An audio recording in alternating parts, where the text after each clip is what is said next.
Inspiration for Teachers podcast, bringing you dynamic and inspirational educator interviews. Our fascinating guests share their professional challenges and creative resolutions for success. Discover their workable strategies, ideas, and resources to reach your educational goals.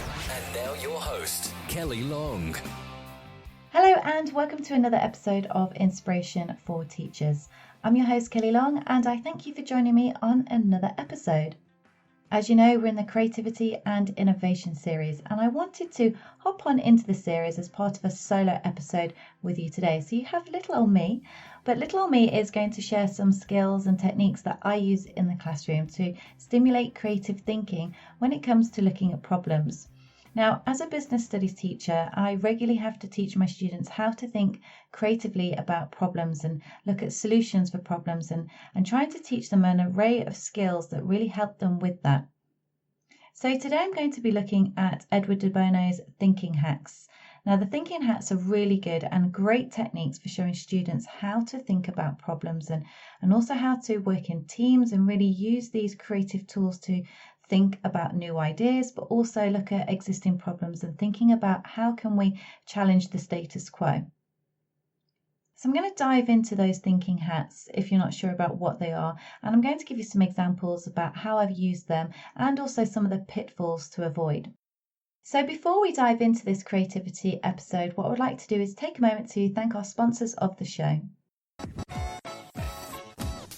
My Revision Pal is the online revision system for exam success. Many students struggle with revision, getting started, overcoming the mindset barriers, or even knowing what is an effective revision strategy. Students can learn how to pass their exams using My Revision Pal's online revision system. This 6-guided learning module program teaches students how to pass their exams using the 2 scientifically proven and most effective revision techniques. By the end of the program, students will feel more confident, be more focused, and will have the revision skills and systems in place to pass their exams. Right now, students can enroll for free and experience the first learning module. Head over to myrevisionpal.com, that's myrevisionpal.com, and sign up to experience your free trial. Just before we go there, the first thing to really think about is what is creative thinking? And it's when we're asking students to be really creative in their thought process. And when I say that, it's really thinking about coming up with original ideas. And that is incredibly tough for anybody to do because we're already focused, we already have created so-called walls in our thinking, we've created barriers to our thinking, so it can be really difficult trying to teach students how to come up with creative thought. And mainly it's taking away those limitations and those barriers and being really kind of non-judgmental about the types of thoughts they're coming up with when we're looking at creative thinking. The technique that I'm going to show you today as well is really good when it comes to critical thinking, where we're asking students to be analytical about a problem and come up with a structure to be thinking about how can we justify whether this is the right or the wrong answer by analysing with evidence our thought process. And we very much ask students to do that when we're thinking about coming up with extended pieces of coursework, or when we're asking them to think about answering exam questions, those high-level marked exam questions, where we're looking at getting those most marks possible by doing this analysing and this critical thinking. So this technique that I'm going to go through with you today very much helps with both aspects of creative thinking and critical thinking. Now, I have to say, this isn't my idea at all. The 6 thinking hats, it's Edward de Bono's and it's been around for a long time. So you may have already come into contact with it, but the reason why I use it a lot is because fundamentally I'm a business studies teacher and it's part of the process I take my students through when we're looking at creative thinking and problem solving. And this process that I'm going to share with you today, it is really great and there are lots of benefits to it. It can be quite messy exploring all of this, so it's really good at trying to open up students' minds to different ways of thinking. It uses a lot of data finding, so they're having to use sources of information, they're having to figure out and justify their thought process. It's problem finding, it's looking at ideas, it's looking at solutions, and it's really kind of getting really messy with all of that and being free to think and make mistakes and really try and encourage students to take those creative risks. And there is a problem, and I've seen it many times where students just don't feel like they're creative and they seem to have this kind of confidence block when it comes to this. So breaking down the barriers about the limitations to their thinking, breaking down their barriers as to the way in which they construct ideas is really good, and it's really useful for any subject.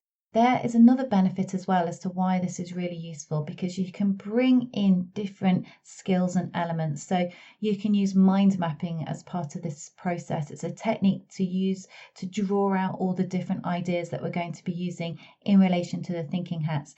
You can get teamwork going. It's really fundamental for them to brainstorm ideas and bounce ideas off one another and challenge each other. So that's another great skill that you can bring into this process. It also allows them to dive into those curriculum pillars and try and build associations between different subjects. So when I'm doing this kind of process, what I really encourage my students to do is not just think of this from a business studies perspective, but really think about all the different subjects that they study and try to bring in as many of those elements into this overall creative process, because by building those pillars of knowledge together, we can think of different ways of doing things. We can be really innovative and very creative when it comes to finding novel ideas to problems that we have. So it's a really good way of bringing all those different elements together to really support the students in their learning. And this creative process is really good for students when it comes to left brain, right brain thinking.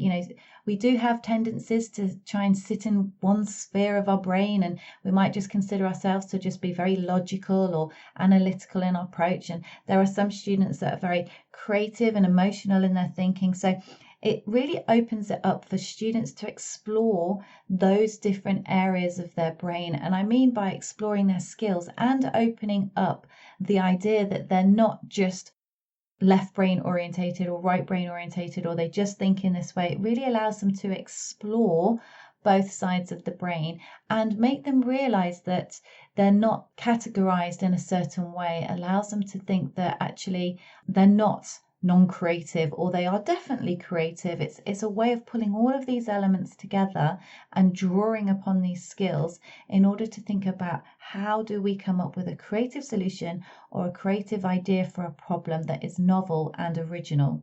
So the 6 thinking hats, it's a very, very simple idea, and it has very effective outcomes. It can help students to become very productive, very mindful of the ideas that they're coming up with and how they interact and work with one another.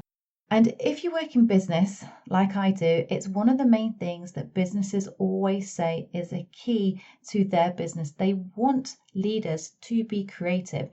So by teaching students these skills, we're not just helping them to think about their current moment in time, about what piece of work they're working on or how they might answer the exam question. We're skilling them up to when they go out into the workforce in any area, any capacity, they can think very creatively about some of the challenges that they're going to encounter. And that is definitely something that businesses really want. So essentially, the thinking hats are a way in which we can pull out our left and right brain thinking to think about a problem and come up with a solution to a problem. So there are various different colours, and I'm going to go through the different colours, and each colour represents a way of thinking and has an associated list of questions with it. So when you're looking at a problem, it can really help to draw out some questions and ideas about that problem, and it can take you through a whole process of thinking creatively. So there are 6 colours in terms of the hats. Each hat represents and identifies a way of thinking. You can take the hat on and off, which I encourage you to do, because basically we're trying to go through a process. And by putting a hat on, it indicates what the thinking mode you should be in. White hat is very kind of facts and figures orientated. It's very much being objective about what is the problem. Red is all about feelings and emotions and going with hunches. Black is about being cautious, a bit like being devil's advocate for an idea and thinking it through and being careful about, well, what could possibly go wrong. Yellow is looking at the positive. It's very much speculating about the benefits of an idea. Green is being creative. It's kind of using lateral thinking and creative exercises to come up with new ways of thinking and being really novel and original in our idea process. And blue is very much about organisation and looking at how we can look at the overall process and kind of control the ideas that we're coming up with. So if we start off by looking at the blue hat, it's very much looking at organising thinking, and it's looking at what is the focus for our thought process, or what is the focus for the problem that we're trying to look at and come up with novel ideas for. And there are certain questions that the blue hat really needs to try and get the team to think about, or try and get the individual to think about. So at the start of the process, it's very much thinking, well, what is the problem? What is the main idea, or what is the explanation that we're trying to find out here? And looking at the sequence of events that we might need to go through in order to come up with some novel ideas and novel and creative ways of doing something new, or a product or a process that we're trying to come up with. And at the end of the whole process, the blue hat's very good for thinking about what conclusions do we draw, or what recommendations would we suggest, or are there certain action points that we need to come up with in order to move this concept or this thinking forward. The white hat is really good for when we want our students to go and find data, to go and find facts and figures about what is the information that we need and how relevant is that information to what it is that we're trying to seek. And there are also some key questions that you want to be thinking about with your students when we're looking at wearing the white hat when it comes to thinking creatively about a problem. So the white hat is being very logical. It's asking those W questions, those who, what, where, when, and why questions. So, what do we know about the issue or the problem that we're trying to solve, and what facts do we actually have at our fingertips which are going to support this idea, or what do we actually know about it that we can say is true? And then looking at where do we go to find the information, what sources of reliable news or what sources of reliable secondary or primary data can we use in order to bring ideas into this whole process when we're wearing our white hat. Next, there is the green hat. So this is where I get my students to be really creative about coming up with novel and original ideas. And it's at this point where you probably need to start thinking about introducing some creative exercises, some ways in which of changing their thinking, because their thinking can be quite fixed. It can be predetermined by what barriers already exist. So we want them to think expansively about an idea. And there are 3 P's that you can bring into this process. It's really thinking about practicing an idea. So coming up with creative exercises to practice how we might think about being creative in our thinking. There's also being patient and not really rushing the idea too much, or not really dismissing an idea, because this is where people can get stuck with their creative thinking. People can be too quick to judge the idea and dismiss it. And I know I have personally done this myself. Don't dismiss the idea too much, because if you're dismissing the idea, this is where we're knocking confidence, and we want to try and stay away from that. So being patient with the idea is definitely a rule to introduce at this point to students when they're thinking about being creative about their ideas and also the ideas of other students. And the thing as well is getting them to be really playful with the idea. Students are very good at coming up with novel ideas in the sense that it tends to be quite playful. Encourage that, because then they tend to bounce ideas off each other, and that creative process is where we can get more novel, original ideas by being playful and having some fun with it. So when I'm saying about creative exercises, it can be quite difficult to think about how can we get a student to be creative, but getting them to think of something like a pencil or a toothbrush and asking them to think of a new idea or a new use for that item. Now, initially, they might be a bit stonewalled faced looking at you, but they can quite quickly come up with ideas and new uses for a toothbrush, for example. So it could be something like using it to paint with, or it could be using it to scrub something with, or it could be to use it for a different part of your body, like brushing your eyebrows, or I don't know if you've got hairy toes, brushing your hairy toes. But the whole point is to get them to come up with different ideas and make them realize that we are trying to break down some of the boundaries that we use when we're constructing ideas, or when we think what something should be used for. We need to start taking that away so that they can start coming up with really novel ideas. And here's a really good example. When I did my creativity bootcamp course, there was something that really stuck in my mind, and it was coming up with a new idea for a desk. Now, the problem is with that is when everybody's thinking about these new creative ways of how do you use the perfect desk, and what would it consist of and how would it look, everybody tends to visualize in their head as a desk being some kind of table and a desk having a chair associated with it. Now, if we're trying to break out and come up with novel and original ideas, you've got to move away from that idea of why is it a desk, a flat surface desk, and why am I sat at it in a certain position? Moving away from those ideas, it can come up with very creative ways of thinking about, well, what is a desk? Isn't it the way in which somebody works? Well, what is the best position or way in which somebody could work, and why does it have to be confined to a certain sat down position?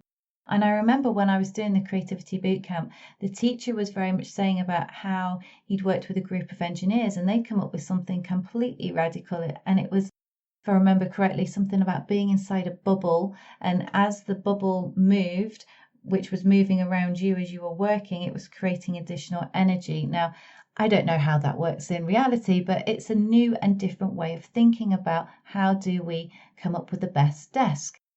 So just be quite careful about coming up with ways in which students can break down those barriers and getting them to realize that the barriers, as soon as you take those away, they can come up with more original and novel ideas. There is another thing to bear in mind though with all of this, and that is the ideas that they come up with, they have to be novel and original, but they have to be useful. There's no point coming up with a novel idea if it doesn't do anything. So the types of questions that we need to be thinking about when we're wearing our green hat is what if, and what about this, and what impact does it have, and how can we make it work, and are there any other ways of doing it or alternatives to doing it, or are there any constraints or barriers that are holding us back? And then take some risks and have some fun, because when you're doing that risk taking, that's when you're pushing the boundaries of creativity. Now, the red hat is all about how do the team members feel about the idea or the problem in which they're trying to solve. And this is very much trying to tap into that intuitive nature. And it's important because it's allowing people to express what their best guess is about an idea or a problem or a solution. And then once you've tapped into that intuitive response, it's kind of exploring the questions about that. So, what is it that is making you feel that way? Is it the fact that you're being biased, or you have certain prejudice that you might be bringing along to this situation or this problem that might be kind of blinding you to any possible new creative ideas or novel or original ideas? And then also it can allow you to, at some point at the end of the process, to think about, well, has my feeling changed, and what has been the shift in that process? What has happened to make me think that you are now comfortable with it? We also have the yellow hat. So the yellow hat is about being very positive about the idea and what is constructive about it, and really looking about getting the job done, and basically tapping into the advantages of the idea and how it can help and how it can make people better off by making this idea come to fruition. And again, there are certain questions that the yellow hat can ask. It's kind of looking at reinforcing the creative idea. We're quite quick to get rid of ideas, and if you don't think and act on something within 5 seconds, you're quite quick to get rid of it and put it to one side and think that it's not a good idea. Coming up with the idea and then thinking about what are the benefits of the idea is a really good way at looking at the positive outcome. So if it was to happen, what would the impact be, and does it have any value, and what do you really like about the idea, because it helps to give it justification and reinforcement. And then we have the black hat. And if you remember at the start, I was saying that the black hat is very much playing devil's advocate. It's looking at the kind of, the pitfalls of the idea and what could go wrong, and why taking this risk could actually be quite dangerous. So it's good to play devil's advocate about an idea, because it helps us to see both sides of the argument. So with the black hat on, what you want to get your students to do is think about what are the consequences of pursuing the original creative idea that they've come up with. Will it work? Won't it work? What kind of weaknesses exist? Or is it a case of it's the lack of resources that are going to impact on this idea not working or being effective? So it's really looking at the risks that we're going to use or think that might be a problem, and then trying to think about, well, what might be a way out of that. But the black hat is very much looking at why not? Why will this not happen? And what could be the problems with this whole idea that we're trying to come up with? And then as you switch between the hats and you get the different team members to think about how we're using the hats and the questions that we've gone through, there's kind of a bit of a reflective process at the end of all of this. And it's very much using two specific hats. So you're using the red hat to then kind of check about how does everyone feel about the idea after we've gone through this whole creative thinking process. And then we're going back to our blue hat. Are there any recommendations we need to come up with? Are there certain action plans that we need to put into place? Are there certain resources that we need to draw upon? And the blue hat can pretty much bring all of those ideas together and then come up with a roadmap for going forward and either producing the idea or thinking about what are our next steps. The thinking hats are a really good way of getting students to start thinking creatively about problems and also using a wide range of skills when they're doing this. Lots of teamwork, lots of thinking creatively and openly about ideas and novel and original ideas, using different tools to map these ideas out, like mind mapping, having good brainstorming sessions about how do we generate these ideas and what are the issues, and also using questions, powerful questions to delve deeper and explore and unpick some of these concepts that we're trying to get them to think very deeply about. And we want them to think deeply about this type of stuff because then it helps them in all capacities of their thinking. It's not just their thinking, but it also extends into their creative writing and their planning ability when it comes to answering maybe detailed exam questions. As a teacher, there are some pitfalls with this because when we're talking about creative thinking, and you're marking work based on this creative process, it's very difficult to think about, well, how do I mark it in a way that recognizes the creative thoughts that has gone into this whole process? And I'm going to give you an example here. I did this process probably about 2 years ago with a group that I teach, and they had to come up with a new way of transportation. And there were certain tasks that they had to think about, but essentially they had to produce a new idea or a new concept for travel. And I gave the rest of the class at the end a mark sheet, and the mark sheet was to basically assess how original the idea was, how useful it was it appropriate, and then they had to scale and rate the overall idea of the team. Now, you could argue that the team's presentation skills weren't that great. However, they came up with an idea. It was a mode of transportation where a car would pull up, join a kind of conveyor belt style mode of transport where it would lock them in and it would transport them along to a certain destination. And then once it got to the destination, it would take the vehicle off and off the vehicle would go. At first, it didn't really seem like it was a very forward-thinking, original idea. However, 2 years later, we're revisiting certain aspects of the topic of creativity in business, and we start looking at Elon Musk and his Boring project. If you don't know what Elon Musk's Boring project is, essentially what he wants to do is he wants to bore tunnels underground that would then transport electric cars around a city at a very fast pace. Essentially, a car would pull up to a metal container that would take it underground and then would transport it at high speed, I think it was 130 miles per hour, to get through a system of tunnels to get from one side of a city in Los Angeles to the other side of the city. So we're going through this revision of this whole process of creative thinking, and then it dawns on me, actually, my students have come up with something very similar to this 2 years ago. But as a class, we didn't think it was a very original idea because the problem was we didn't visualize it. We couldn't believe that it would happen or how it would happen. And yet Elon Musk and his team are trying to make it happen. So this is very difficult when it comes to marking creative projects. You want to have a set of parameters that you can use to scale and rate the originality of the idea.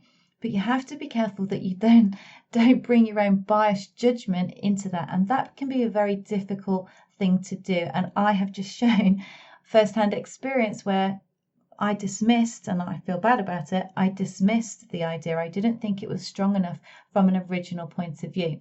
Now, maybe they did need more time to go back through that. Maybe I could have set it as an additional challenge for them to think about their idea on a more wider scale and the type of resources that they could have used in order to make that idea better. Again, I could argue the fact that maybe it was their presentation skills that didn't completely convey how original their idea was. In any case, it is so worthwhile getting students to go through this process because at the end of the process, they will definitely come up with a product based on a creative idea that they've gone through, and using the 6 thinking hats as a process to unlock those ideas is so valuable and provides them with a wide range of skills that they can use for any subject. So what can we take away from this? Using the 6 thinking hats is a great way of getting students to start thinking creatively about problems, but also getting them to do some critical analysis about an idea or about a problem. So it really taps into a wide range of different skills that they can use, and they can use from all different subjects, because what we want to do is we want them to pull those different curriculum pillars into their thinking. So we want them to be able to think about how can geography embed into business, or how can I bring my maths and my English skills into this whole creative thinking process. Another good thing is it helps to challenge how people think. It helps to break down some of those limitations that we establish around ourselves as a bit of a comfort blanket, but it allows us to start breaking down some of those barriers to try and generate novel and creative ways of thinking. Of course, it needs planning. So as a teacher, you're going to have to plan this idea into your lesson, and you're going to have to think about how it would work for you and how you would structure it. But a key to this whole process is it's very good to get students to go through this process because it really helps with their skills. But at the end of the process, they want some feedback and they want to have ideas about developing it further. So really looking at a rating or a scaling process when it comes to how are you going to mark this work? How does it link into your existing scheme of work? And how are we really going to highlight where has the original idea come from? And I would hate to think that I had marked their work and dismissed their ideas to a point where it prevented them from being creative in the future, trying to reduce those creative barriers, that confidence that they may have lost because their idea wasn't recognized or it wasn't appreciated or it was too quickly dismissed. So trying to build more creative confidence, because if we're building creative confidence, then it gives our students a system in the future to realize that actually they did have some success because they took a risk. And by taking a risk, then they can think that actually in the future when they have to do this, they've already had a model that they've used that has been successful. So they will be more inclined to take that risk in the future because they've tasted success. And we all know that when you've tasted success, then it gives you confidence. We want to use this process so that it is a fun process for them to go through, but also the outcome needs to be that they do taste some success with this. And definitely try to take as much judgment as possible out of it. There are elements in it where we have to be devil's advocate when we're wearing the black hat, but ultimately we want students to taste success with this process. So we really need to make sure that it's not too quick to crush their creativity. We really want to open it up. So thank you again for joining me on this episode of Inspiration for Teachers about Edward Bono's creative thinking hats, his 6 thinking hats. I hope you've taken some lessons away from this, but if you do have any questions, please drop me an email at inspirationforteachers@gmail.com and I'll be happy to answer any questions that you might have. So until next time, keep inspiring. Thank you for joining us today on Inspiration for Teachers. For more resources, tips and advice, visit our website, inspirationforteachers.com. If you enjoyed today's episode, we would love to connect with you. Just click like on our Facebook page at facebook.com/inspirationforteachers.